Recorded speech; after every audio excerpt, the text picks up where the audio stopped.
Hello everyone, this is Angustus here, and today I'll be doing my first patch analysis. Now this is just to kind of get in line with what other professionals are thinking, see if I'm along the same thought process as others, and to see how what I say matches up with what they say. So let's go ahead and get started. So we have attack speed slows. So let me see here. So attack speed slows were really annoying. They weren't really as slow. They weren't really they weren't really as slow because you couldn't really they weren't really affected in the same way that movement speed slows were. So the fact that it's been changed so that you can cleanse it appropriately, and I'm not sure if boots of swiftness will affect this because it says it's treated the same as movement speed slows. So this is a sort of a buffed 80 carries, so now there's less of a counter towards them.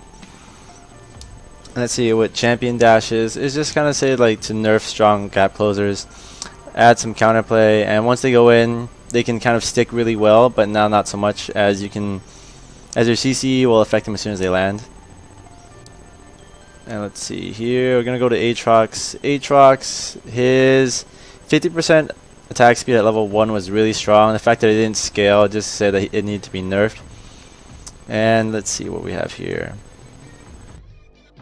Yeah, the scaling is more balanced. It makes him more of a late game character, and early game is more balanced, but it's almost the same because Aatrox's damage is still sort of high in the early game due to his W. So it's not too much of a nerf. I think he more or less plays the same way. Also, his passive is strong, so that was another aspect of him that was really good, and that has remained unchanged. So I think Aatrox is still pretty much the same, just that his damage isn't so high at the very beginning. It scales up more now instead. The E nerf was alright, nerfing his Blades of Torment. The base damage has gone down at max level by 40 points, which is quite a bit, but then it was sort of a no cost ability, and the fact that you could spam it over and over, like sort of free of charge, and the cooldown wasn't too high. I believe it was like 8 seconds or something at max level, and so it wasn't very hard. I mean, it was kind of annoying to land, but the nerf wasn't too. The nerf to the damage hurt his damage a bit in the late game, but his made auto attacking stronger, or he's more of an auto attack aspect, I believe. So Ari's spell vamp was really high. Look at the number here; it says like 35 somewhere in there. I've got notes and I've written all this down beforehand. So 35% spell vamp is way too high. Seems like it's only, but now the spell vamp's changed with however many enemies hit on an enhanced spell, so it seems like it's pretty much only good with certain abilities. So Orb of Deception's probably one of them, but that was the case before. And let's see, Foxfire amount of cost reduced was okay, it was good. The base looks like it was adjusted. And so the base was nerfed because due to a change of her E. And let's see, if we look down to her charm, the charm minor cost is actually huge. Instead of being like you would see some people last hit with it under tower, but now you can't do it anymore due to the huge mana cost on it now. I mean, it's not as big late game, but Ari late game didn't really have mana issues, but now due to the high early cost of charm, it seems like it might be an issue for her in lane. You can't just throw out charms, like you just fish for charms as easily as you could before. Seems like now they're putting a higher skill ceiling on her that says that you need to land charms if you want to kill people, which has to do with the passive that they have and the whole design of the whole sort of moving damage on Ari in any case.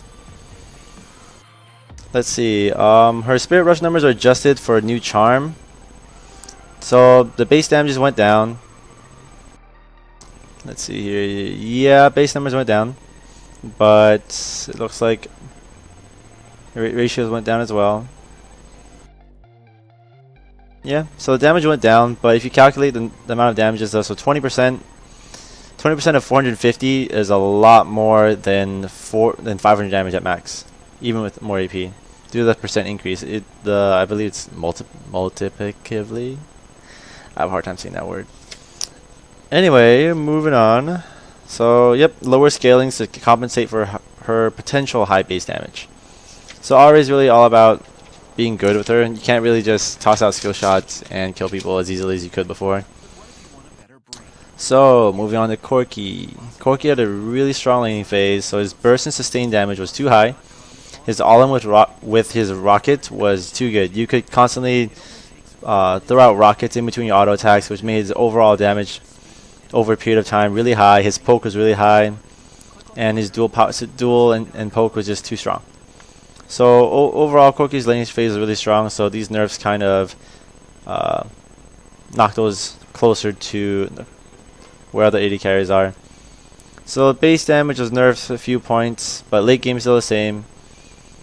And let's see, cooldown between missiles, yeah. So basically saying that Corki won't be able to throw out missiles between autos as much anymore, because that's why Trinity Force is so good. Because Trinity Force, I believe, gave him only enough attack speed to attack in between every rocket. It wouldn't be too much that you wouldn't cancel an auto attack animation. Now the cooldown in between missile shots being increased to 2 seconds, that's pretty huge. It kind of says that he can't really put out as much damage as quickly as he used to before, and his dueling is less strong, and his poking is more or less the same. Let's see. And so let's look at Fizz. So let's see. Fizz, his ultimate was never really necessary. I've seen Fizz around quite a bit, and Fizz, if he missed his shark, he didn't really need to care about missing his shark. He could still kill you. He just needed to have a few more rotations of his Playful Trickster or his Urchin Strike.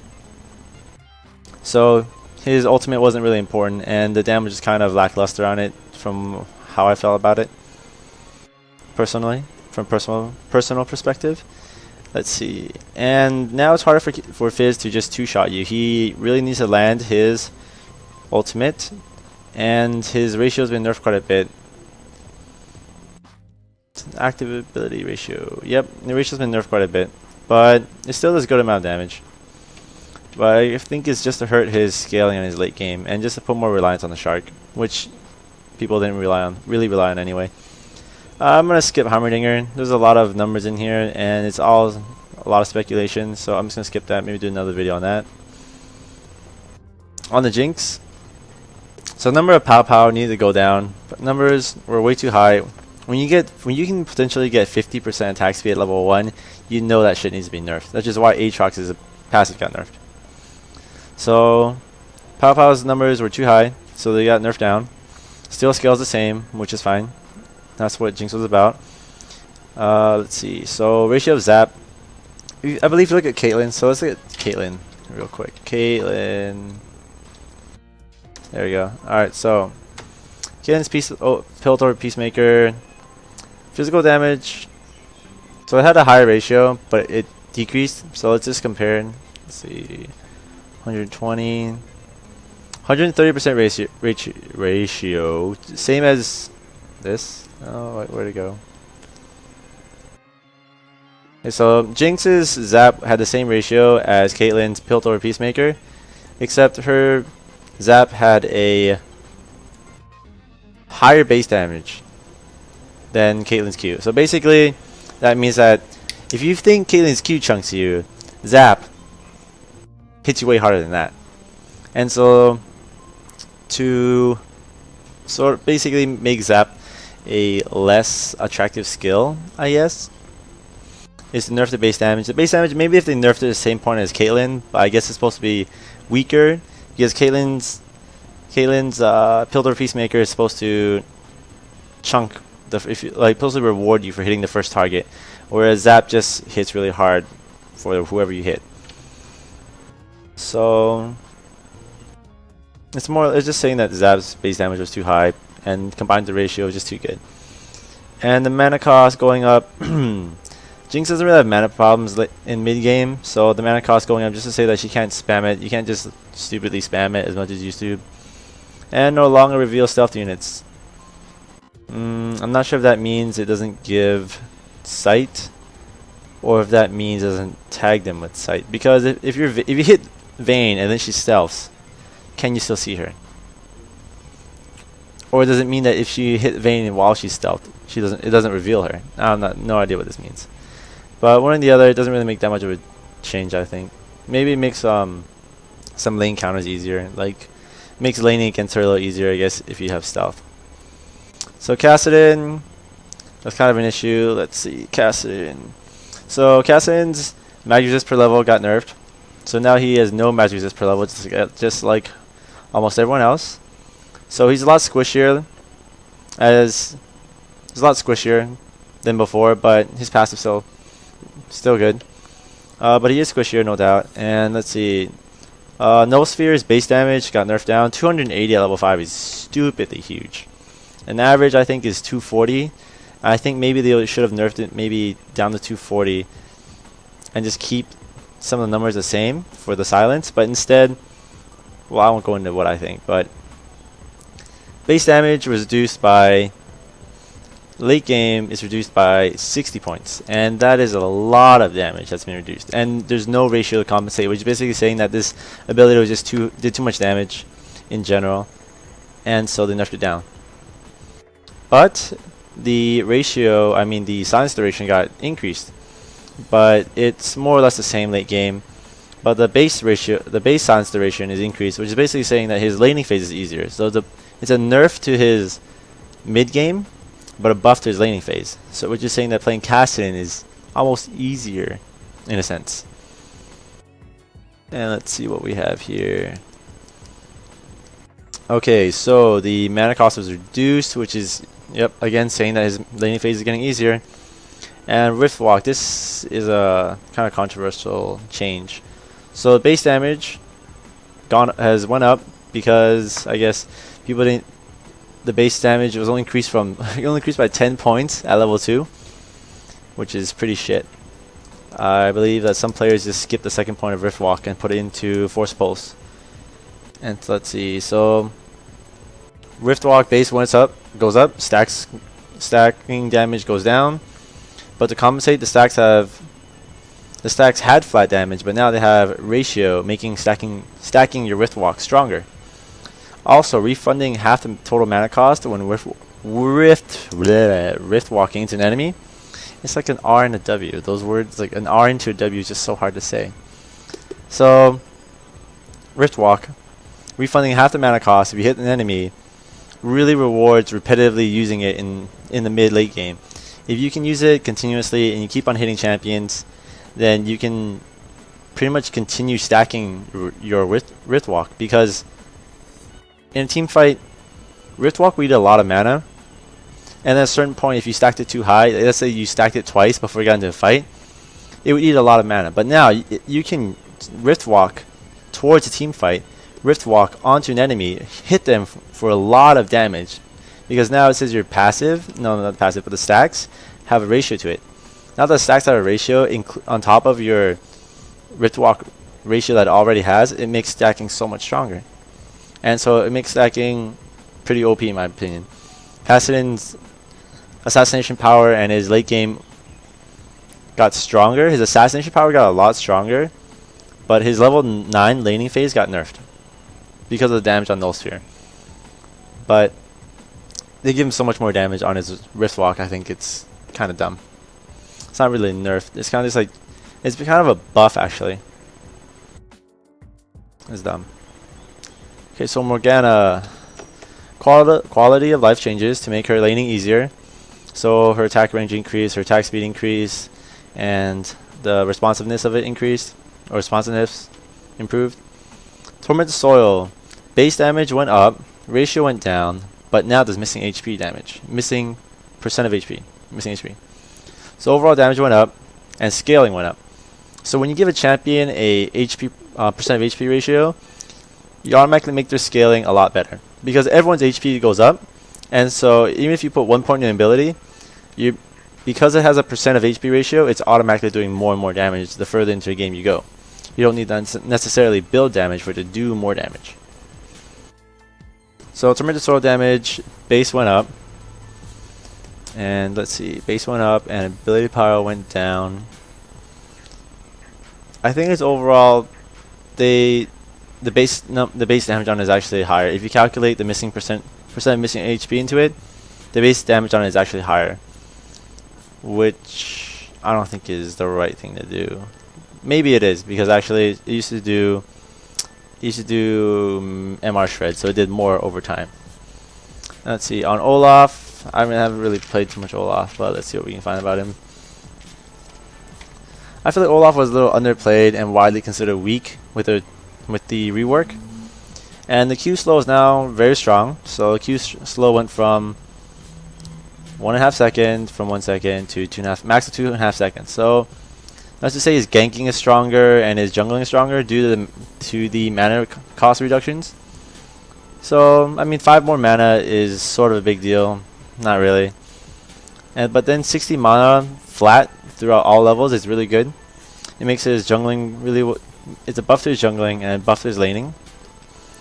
And let's see, Vicious Strikes, the base attack speed has doubled. And the scaling for it is only 10% per level, so which makes the first point really, really good. Due to they double the base. I think that's a huge increase. I think that might be a mistake. So Vicious Strikes is kind of like a 1-point wonder. Really good with Reckless Swing. And so they made the Reckless Swing self-damage reduced by 30% of the damage you deal. So I think it's kind of putting Olaf into a more... I think when he gets close to somebody, he's gonna wreck their assholes. Because if he can stick to you, he just turn on Vicious Strikes. If he turns on his ultimate, he gets additional AD. And even if you spam Reckless Swing with your... because it gets reduced cooldown with attack speed or attack auto attacks, it doesn't really hurt Olaf as much, or you're not killing yourself as much because of the reduced damage dealt. So Reckless Swing is now less painful to use. And overall, I think Olaf got a lot better at jungling and laning and more powerful in general, and we'll see where it goes. Sliver, we're not going to talk about that, maybe in a different thing. Too many numbers. So Zed. So something I've noticed about these champions is that Ahri, Zed, and Jarvan, these champions are really strong and they're picked quite often, but they can't make... But for example, Zed and Jarvan, they can't make them weaker without kind of smashing them to a point where people won't want to play them. Because Jarvan doesn't have that. Jarvan is really strong, but if you nerf his numbers, he's not going to be as good. So they're making... So the same thing with Zed. They're making Zed harder to play instead of nerfing his numbers. So Deathmark duration has increased here, but they switched the shadows to the Deathmark shadow now goes where Zed's starting position rather than behind the target, which means you need to use your W aggressively. And they've also slowed the duration or slowed the cast time of your W. So now to compensate for that, they're increasing the duration of Deathmark from 4 seconds to 6. Also so that you can switch your shadows easily. This does make Zed a lot harder to play, and I'm not sure where it's going to go. Maybe he won't be picked as much while people are getting used to these changes, but we'll see.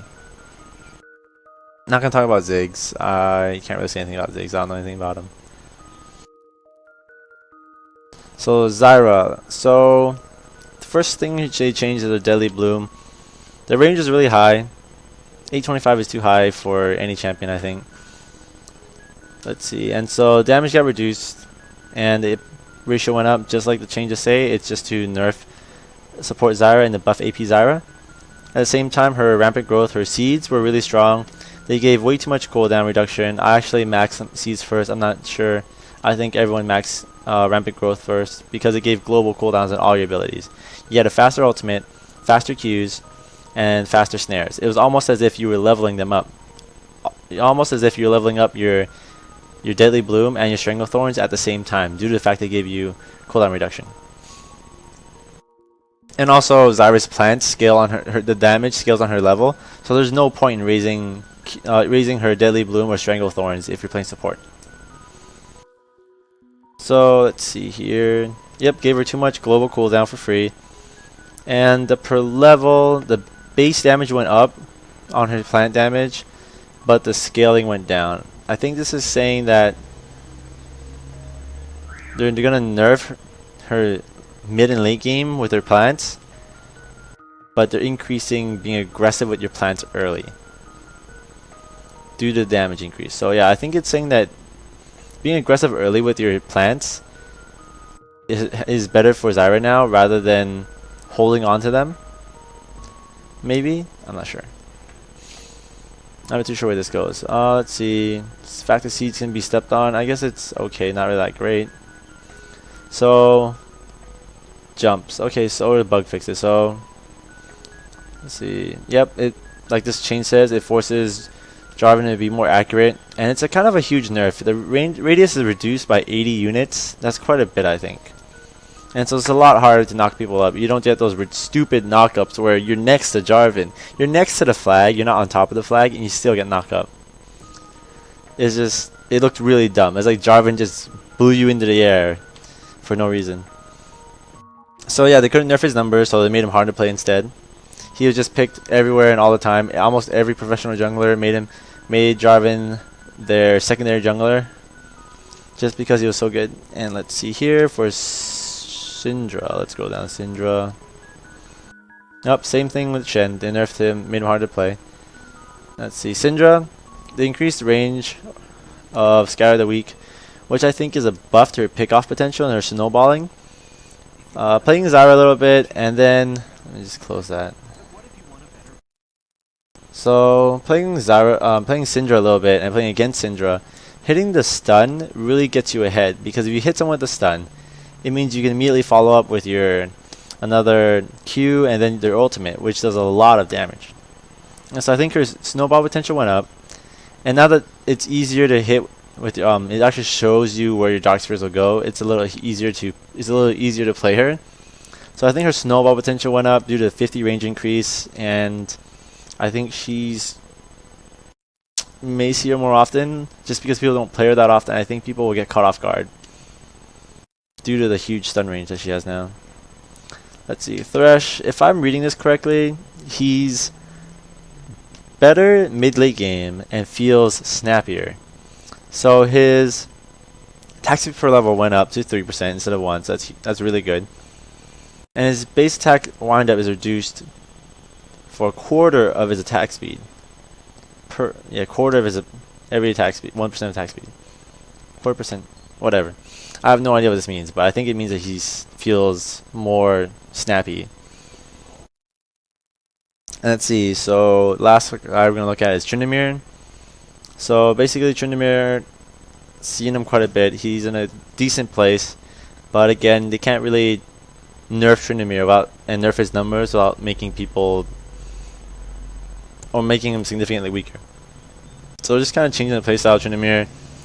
Like they said, it says all by itself. It rewards being aggressive instead of being passive, because not only reduces 1 cooldown per minion you crit on. And so, yep, it's really rewarding being aggressive rather than split pushing and farming for that late game. And that's all I have for this episode. Oh shit, I turned it off. Whatever. Where'd it go? Fuck. Whatever.